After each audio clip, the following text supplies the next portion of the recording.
Jose Benavidez Sr., the trainer and father of David Benavidez, who his fans call the Mexican Monster, calls Crawford versus Benavidez a joke. Says it will be embarrassment. David Benavidez is too big and too strong for Terence Crawford. We heard this before. Me, myself, it is just my opinion. I'm not going to underestimate Terence Crawford anymore. If he goes up there, if David Benavidez comes down and he fights David Benavidez, I'm going to think Crawford thinks he can win. I don't think the fight's going to happen. I think David Benavidez is drained to weight. I don't think he can make 168 anymore.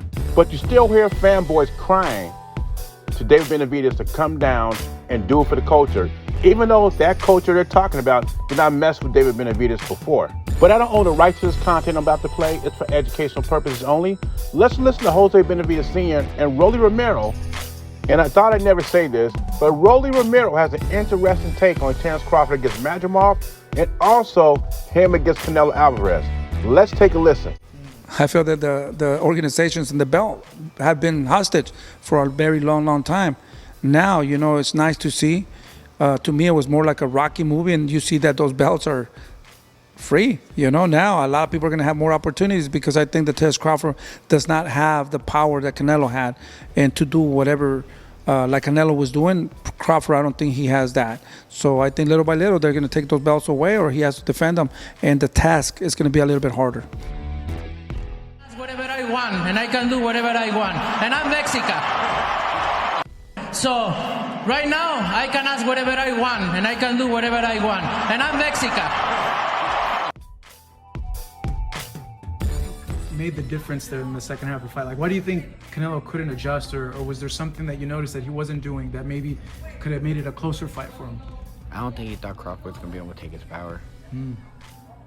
And I didn't think he thought that Crawford was going to be as big as, honestly, I thought Crawford looked like the bigger man that night. Yeah, he's put on some size, and it didn't slow him down either.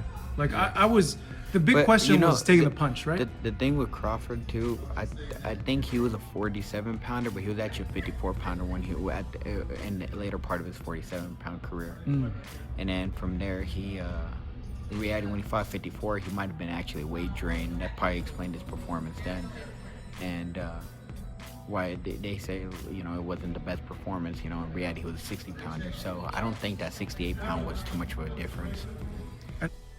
Good take from Rolly Romero. It seems like Rolly Romero is turning a new leaf. Seems like a different person. Maybe it's therapy or something, or he's maturing. But that was a valid point, because Crawford admitted to Andre Ward, when he did an interview with Andre Ward, that after the Errol Spence fight, he wanted Canelo Alvarez. When that fight wasn't materializing yet, so he wanted Fedor to win those two belts. You know how that goes. They blackballed him from that, and the only choice he had was Madrimov. So I think possibly in training camp, Terence Crawford was sparring at 168, 170 to get used to the weight. And then he boiled down to 154 to fight Madrimov, and he did not look like the same fighter, right?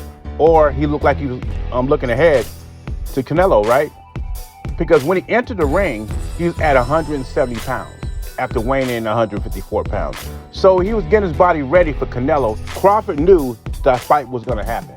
Crawford goes in there, schools Canelo, wins the undisputed championship. Now Crawford is talking about going down 160. And this is what Jose Benavidez Sr. is talking about. He's saying the belts are free now. What he means by that is Terence Crawford does not have the same power as Canelo Alvarez. Of course, Crawford is the king of boxing right now. But what we're talking about is money. One thing Joel Diaz said, which is true, is that this is a business. That's why Canelo's number one in all the sanction bodies, got him number one, except the IBF. The IBF will strip anybody. They'll play games with anybody. They'll strip anybody. But the other sanctioning bodies got Canelo number one once again in line, in case he wants a rematch with Terence Crawford. Canelo still is the money man in boxing, and that's why the sanctioning bodies rather have Canelo Alvarez as champion than Terence Crawford. Canelo is a bigger draw, and he fights twice a year. So it would not surprise me if Crawford drops all the belts, because they're going to try to force him to do mandatories, right? And if he drops all the belts and move down to 160, it wouldn't surprise me if Canelo's in position in one or two fights to become undisputed once again, because he's still the money man. But I do not think Crawford cares about that. He's already achieved his goal. He's already undisputed at 168, 3-time undisputed, 5-division champion. I think the only fight that Crawford takes at 168 is a rematch with Canelo Alvarez. But the belts will be free after Crawford goes down to fight at 160, right? He'll probably release the belts eventually. But how long are they going to be free? Because Canelo's in position to get them all back. It depends on what Canelo does, right? And the rematch is still out there. So Jose Benavidez Sr., don't get happy so fast. Canelo is still right there to do what he wants, right? Anyway, leave your thoughts and comments below. Beezy, I'm gone.